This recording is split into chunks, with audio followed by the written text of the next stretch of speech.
Right, hey guys, how are we doing? Back another video from Totally Not Mark, and today we are back on another Anatomy of Anime video based off of One Piece.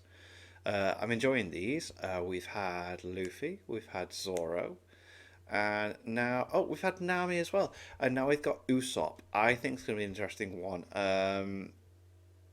I don't have a lot to say on Usopp, so that's why I'm more intrigued by this. He's a cool guy. I love how Mark's breaks his characters down and puts things out that you wouldn't really normally think about. The Nami one was definitely a very interesting watch. But yeah, let's get into what Usopp is apparently missing. Usopp, a one-time light-hearted liar now turned great warrior of the sea. Yo, God Usopp, let's go! This character has provided me with some of the most nail-biting moments of the series. Reviewing this material and story has become my job, and to this day, out of the 100 volumes of One Piece that I own, Volume 35 has remained my favorite. And it is such because it features what I believe to be the very best fight in— No, it is. I was taught... Someone at work I've recently found is big into manga and anime, and this came up as a discussion. It's great. in the entire series. Usopp versus Luffy. Yeah, it's so emotionally driven. To say that I've read through this fight countless times does a disservice to counting. And so, since I first laid eyes upon him in Syrup Village, Usopp has been a character I've wanted to study and truly take a closer look at. And I am delighted that I did, because what I have found has made me fall in love with his character and this story all the more. Usopp may be fearful, deceitful, insecure, and very neurotic. And a bit of a liar. But he is also one of the most exciting characters in the entire series to follow. I mean, deceitful falls into that category, doesn't it? Okay, fine. Both in action Sugar King! And in dialogue. And that, I assure you, is no lie.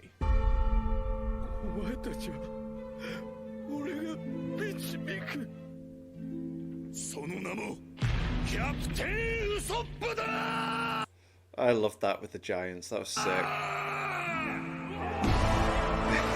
That's so good. I love seeing the anime clips because I'm manga only, so...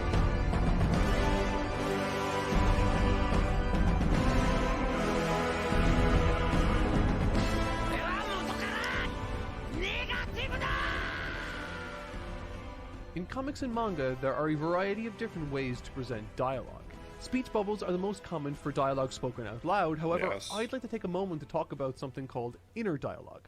Often depicted using thought bubbles, these are our means of communicating to the reader visually that a particular person is thinking dialogue And not saying it out loud, rather yes. than speaking it out for all to hear. Yeah. And interestingly, unlike the vast majority of characters in existence, let alone One Piece, Luffy doesn't really have internal dialogue.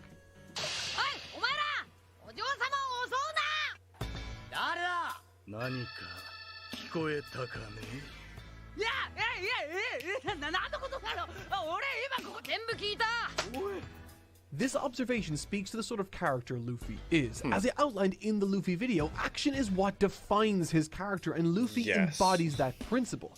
And so, his lack of thought bubbles is an extension of that very principle. He does not hide anything. Within the context of the broader story, this complements a number of elements, perhaps none more so in Syrup Village than the character of Usopp. A character who perhaps projects more internal dialogue, thought bubbles, than every other Straw Hat combined across the series. And I don't think that this is a That was very well edited, but very well edited. coincidence. Much the same as Luffy, this is a creative choice which complements and highlights the sort of character Usopp is. Without someone explicitly telling us what he is, Oda leverages everything from his choice of lies to how his dialogue is delivered to us in order to bathe each and every action he takes and word he says in rich, illuminating subtext. For instance, when in combat or direct dangerous conflict with someone, this implementation of internal dialogue for Usopp is used as a means of demonstrating to us his defining character trait, his inclination towards lying.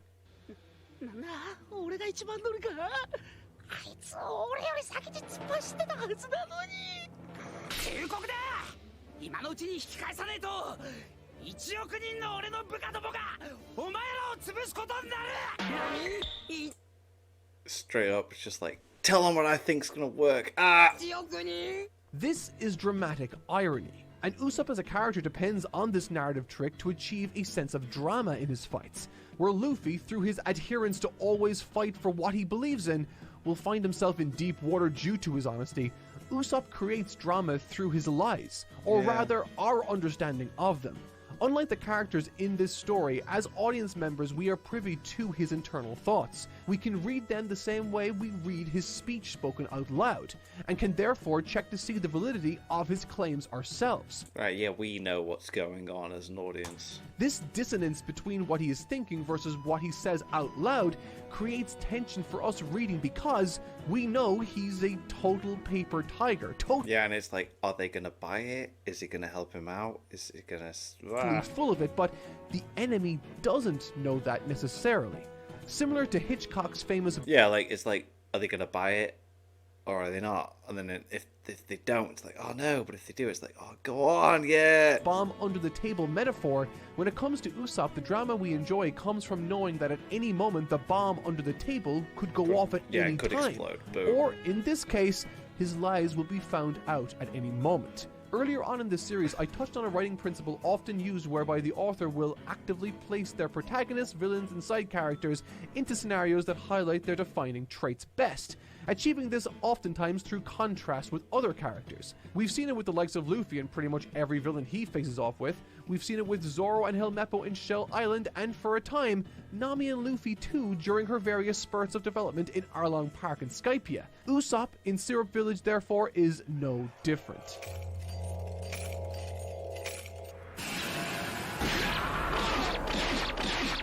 As the main antagonist of this arc, Captain Kuro is narratively tailored to I wonder if he's ever going to come back, but contrast with Usopp exceptionally well. He compliments Luffy during their fight, yes, but it's clear he's designed for Usopp specifically to be compared to. Yeah, and definitely. He is. The narrative of Syrup Village establishes Usopp's deceitful pattern of behavior right away, with his very name being a pun on Uso, meaning lie in Japanese. Oh my god, I did not know that. That's boss. And his nose, an obvious visual reference to Pinocchio. Yeah. Wow. Thank you, Mark. His design screams liar, however, soon we come to appreciate that his lies have an emotional core to them, one nestled in the past with his late mother and his absentee father. And through that we learn that in the present day, his lies offer a designed and tailored comfort to one of the only people who like him on the island, Kaya. We learn that she treats his stories as just that, stories. Fascinating fictions to help her have fun and feel better when she's ill. Through understanding this, we can see that Usopp is harmless and in some select cases, righteous. Yeah. Hyper aware of his own shortcomings when set alongside others, his mouth and mind have always been his first port of call. And yet, despite this certainty of his own lack of ability, he always tries to intervene on behalf of those he cares about, no matter how scared he might justify. Oh yeah, he sticks up for the ones he cares about. That's what I love about him. He's this liar, kind of weird guy, but when it comes to it, when it means something, he's there for him. Be. This is all to say that Usopp He still lies sometimes during it though, just to build himself up, I think, as well. generally lies for good or neutral reasons. He's passionate about his dreams despite his fears, and he protects his friends despite his weaknesses. And when you look at Captain Kuro then as a figure of contrast to Usopp, suddenly the intelligent design of Oda starts to become apparent. Kuro, much like Usopp, is a liar in this story, though importantly different, he lies for selfish reasons, to gain power and control over those that trust him. Unlike Usopp, Kaya and those who work for her deeply trust and believe in Kuro's lies, as he assumes this alter ego as someone who serves her family, and unlike Usopp, is actively making Kaya feel worse through the use of manipulation and poison.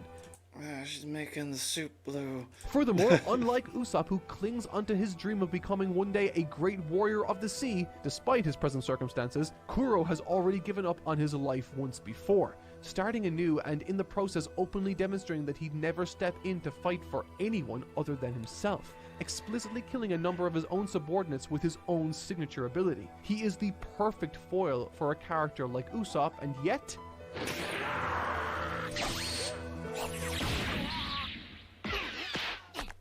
Usopp doesn't defeat Kuro or really save his village. He doesn't even get to fight Kuro because he isn't strong enough. Okay, here's where we're going. This is interesting. Oh, this is an interesting discussion. Yo, let's go. At best, you could say Usopp helps Luffy and his crew achieve victory in a supporting role. He has a He's always the supporting role in a fight. Oh, long way to go. love it.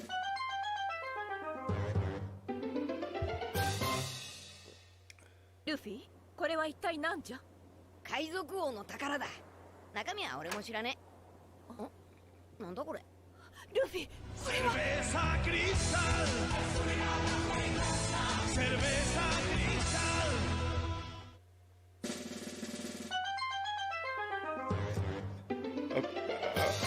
I recognize that as a beer. まさにこれなんだ。俺の目指す勇敢なる海の戦士ってのは。俺はこういう誇り高い男になりてえ。A defining feature of One Piece's story from Romance Dawn all the way through to Sabaody has been the misfit nature of the crew. Despite finding great success thus far, growing in number and capability with a clear ambition, the Straw Hat Pirates are still very much a small fish in the enormously dangerous pond that is the Grand Line. And the story of Usopp explores this very element. The element, or rather fear, of not feeling like one truly belongs there.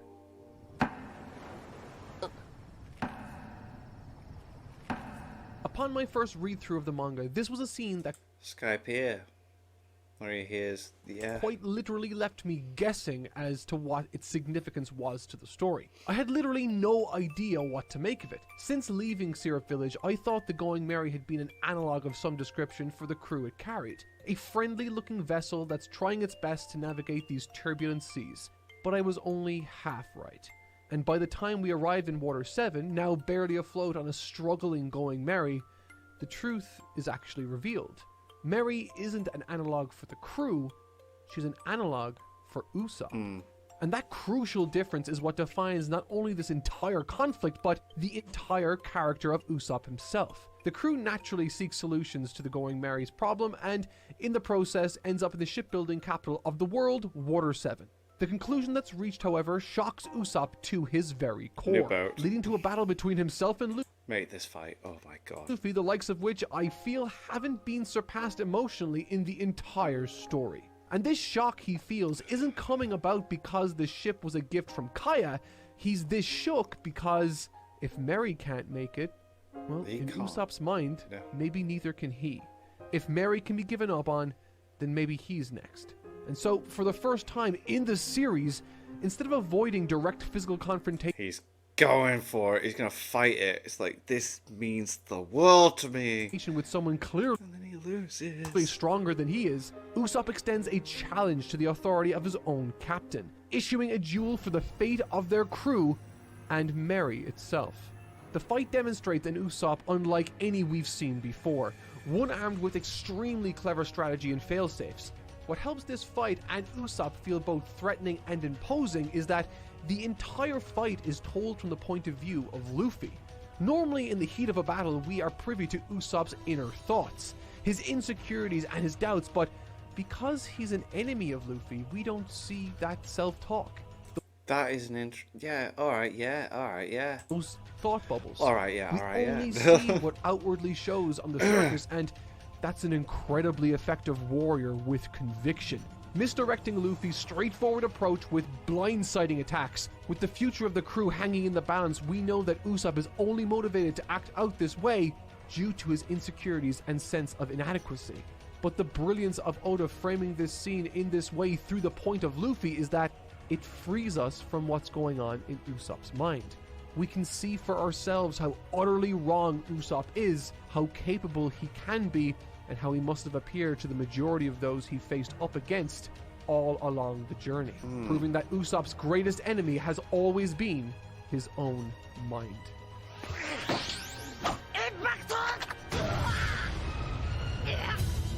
Like Merry, Usopp is a holdover from Syrup Village struggling to stay afloat in the real world of the Grand Line. In the back of Usopp's mind, he feels like there's a burning truth, that no matter how hard he tries, he doesn't belong with the Straw Hats. This is partially why he feels such a powerful attachment to Mary and why he himself acts as the ship's hand when it takes damage. Despite not knowing anything about shipbuilding or carpentry really, Usopp assumes this anyway, responsibility. Yeah. Because if he can make the Going Merry last, then maybe he can convince himself that he belongs with this crew he cherishes so much. Since leaving Romance Dawn, Luffy and everyone else sort of has their roles totally nailed down. But Usopp doesn't. He's not really a fighter, despite being dragged into them very often. He's not a chef, navigator, doctor, musician, or strategist. He's not even a visionary. He's helped with the armaments, sure, sort of, though I'm not sure if that defines him really. He's taken it upon himself to be the ship's carpenter and repairman in the absence of someone who actually knows what they're doing. This is all to say that while Usopp is certainly contributing greatly in his own way, he's not the best in any of these areas like the others are in their respective fields of interest. And the problem is, Usopp recognizes that. Yeah, he's very aware, and it gets to the breaking point, doesn't it? And because Mary isn't the best ship and Mary's best isn't enough to stay in the crew, then he fears the same is true for him, and he just snaps.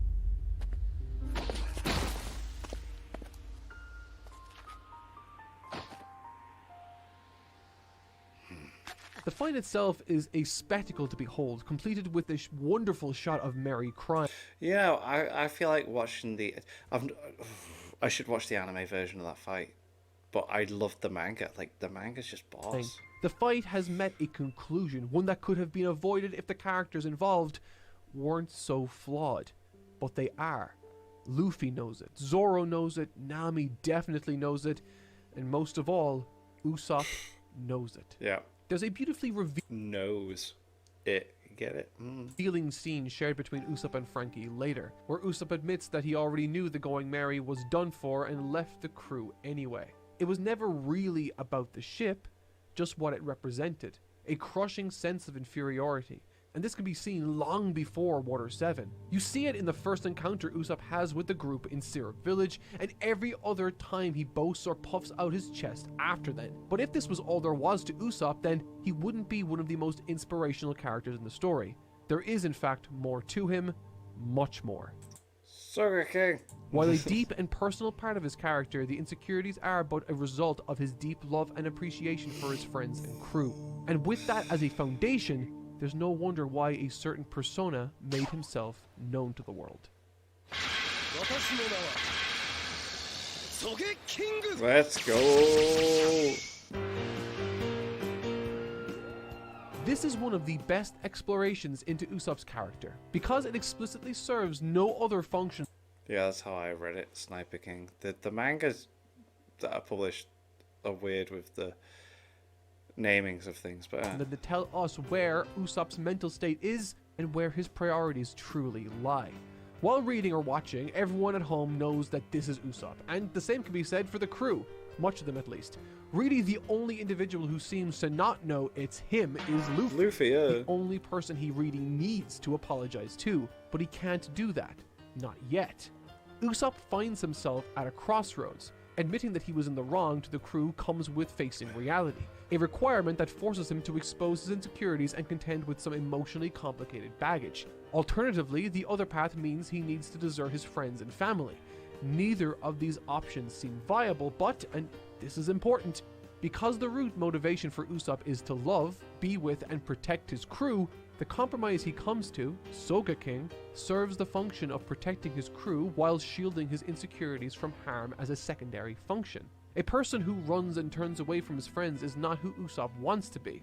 It's why he left Syrup Village in the first place. And thus, this is why Soga King exists in the form that he does. He represents Usopp pushing past his insecurities to do the right thing when he isn't strong enough to do so. Exactly that. It's like he needs to put on the mask to be something else, which is a shame, but he does that, and it reflects like his other side, that it's like, I need to be this guy himself.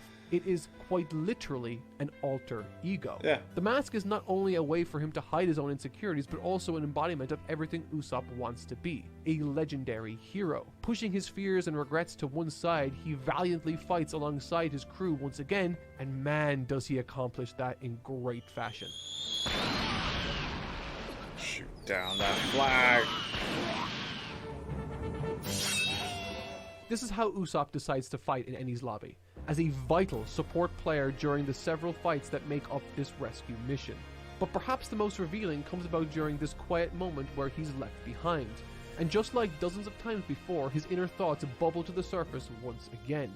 Unlike the Luffy fight earlier, we're once again granted permission to view his internal struggle as a reader. A fight for control between his fear and his virtue. Should he run away now? The crew's already after moving on without him. His mind is giving him every chance he has to leave, but he doesn't. Instead, he corrects himself and says, "You hid your identity so you could come along. I must fight no matter what." Yes. This Keep is reminding who yourself, Usopp man. truly Let's go. is. Characters like him are defined not by their skills, but by their ability to face the terror of their own minds and still press forward to do the right thing anyway. The conversation with Oimo, one of the defeated giants, serves as a tiny demonstration of how Usopp, just by being himself, with everything he has seen and experienced on this journey, brings hope to this world. Inspiring Yeah, he tells them about the giants that they thought were dead, weren't he? others to stand up and fight alongside him like a true warrior of the seas. Alongside these demigod-like warriors in his crew, Usopp brings a modest humanity to the picture that people can really appreciate and reach. A humanity that defines them and one that shines through the mask eventually for all to see.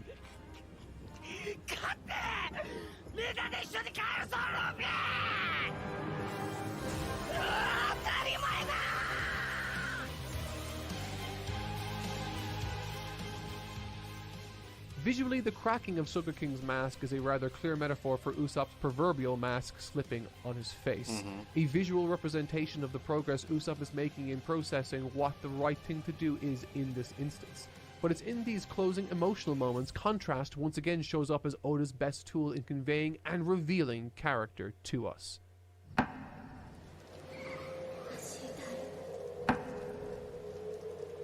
もう一度だけ走りたいんだ。帰ろうみんな。迎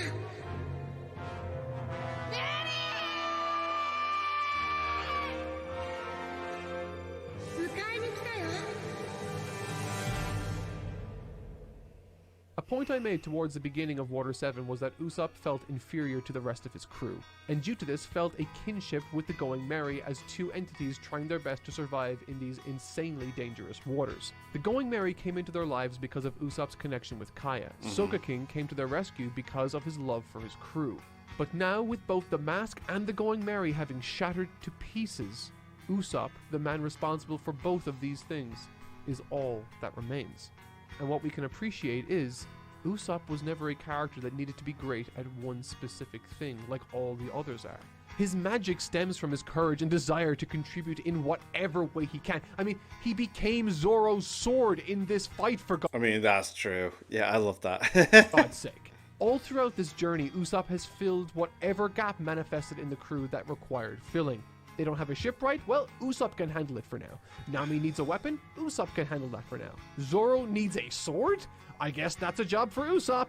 It seems no matter the circumstance, Usopp is consistently the single greatest support player the series has ever seen, and that, my friends, is an intentional design choice. 俺は狙撃手援護が花道人知れず敵を撃ち抜き仲間を守る And with his friends now sailing away without him, Usopp is left to wonder what more he has to do.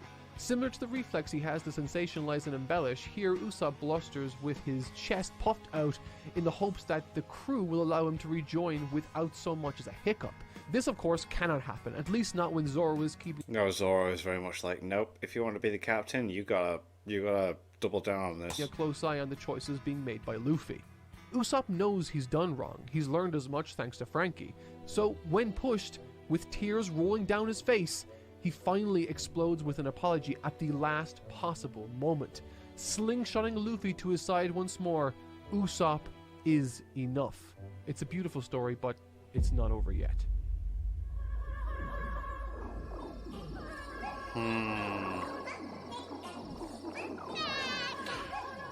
Oh my god, here we As go. outlined at numerous points in this video, Oda enjoys using contrast to highlight what his characters stand for, be they on the side of good or bad. In Skypiea, he took this concept to its natural extreme, as Enel both figuratively and literally represented Luffy's natural opposite. Yeah, that was Or cool. rather, Luffy was Enel's natural counter or enemy, with his rubber serving as a beautiful insulator to the electronic current Enel used to gain power in the first place. But in Thriller Bark, Usopp enjoys this natural counterposition too against Perona, and it is brilliant.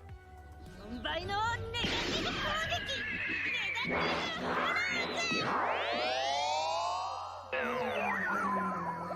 ネガティブゴーストたちがネガティブ負けした。 Thriller Bark is an arc that makes clear to us that the Straw Hats are not ready to face the dangers of the New World. Yeah, it's a very strange short arc, but yeah. Usopp versus Perona is a fight between two idiots where Luffy's physiological makeup made him hyper-resistant to Enel's powers. Usopp's natural ability to deceive and his mental state makes him the perfect weapon to get the better of the gullible and impressionable Yeah. Perona. With that said, despite this decisive victory to add to Usopp's modest collection, what this fight also highlights is just how far away Usopp is from his ideal.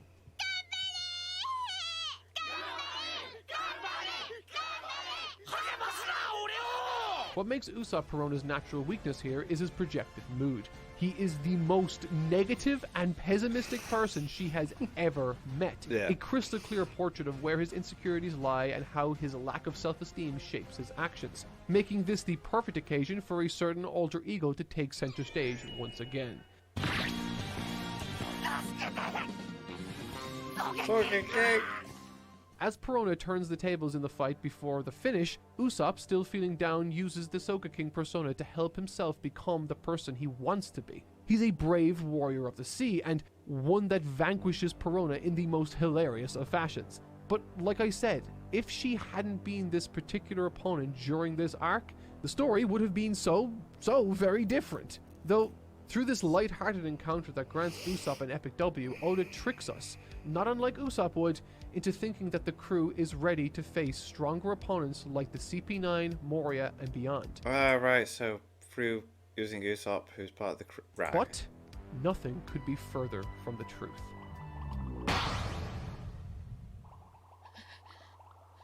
Oh, don't. I've seen this clip loads, and the manga itself just made me sad. As I've said before, for a lot of the original Straw Hats, the second half of the story has offered them a chance to demonstrate how much they've grown and changed. Nami's character, while far more understated following Arlong Park, does suffer from a clear character flaw, as does Zoro, a character more stoic and confident than the vast majority, particularly when set alongside someone like Usopp, who still struggles with his treatment of female warriors in the series, further echoing his beginnings with Kuina. While this is all certainly true, what sets Usopp apart in my mind from everyone else is how overtly explicit all of his flaws are. They inform practically every single action he takes, each one pushing him closer and closer to his ideal or goal, to become a great warrior of the sea. And while we're on the topic of his goals, this is specifically why I believe his dream is more interesting than the others in the group. Not because it isn't a worthy ideal, but because it's hard to identify when one has achieved said goal, or perhaps more specifically, when one such as Usopp hasn't reached it.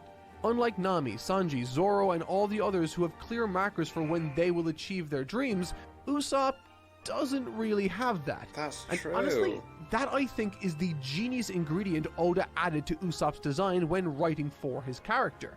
Instead of giving Usopp a dream that can be measured like discovering the All Blue, mapping the world's This is interesting. Yes. All right, go on. Keep oceans, going. becoming the greatest swordsman, etc., Oda gave him a dream only he, Usopp, can say when he has achieved it. Yes. And what makes that interesting is that Usopp already has achieved his dream. Yeah. I mean, look at his wins from before the time He's got Usopp. skip. Usopp's very first victory in a 1v1 fight is an abject struggle from beginning to end. That is a hard fight, and it was hard to read. And then it was just like, ooh. Even the live action, it was like, oh, but he did it. It's like, yeah. One where he narrowly survived and did so while relying on the skills that helped him survive all this time. His willingness to lie and deceive. Albeit humorous, it's a clear sign that he has a long, long way to go. And this pattern follows across the entire pre-time skip material. Much like in Arlong Park, Usopp deceives Mr. 4 and by proxy Mole Lady indirectly. He deceives Perona as I demonstrated earlier in hilarious fashion in Thriller Bark. Oh, and this might not have even been a win for Usopp necessarily, but his altercation with Luffy in Water 7 demonstrated an indirect approach that hinged on misdirection. One that was designed to blindside Luffy in order to get the drop on him.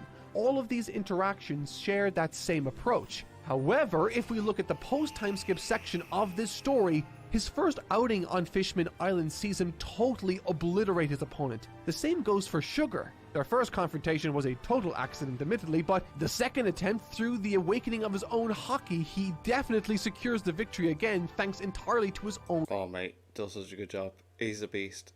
Oh, this. Yes. Yes. This was absolutely boss. Yes. abilities. It is an astounding moment for Usopp and one that shows just how far he's come as a great warrior of the sea.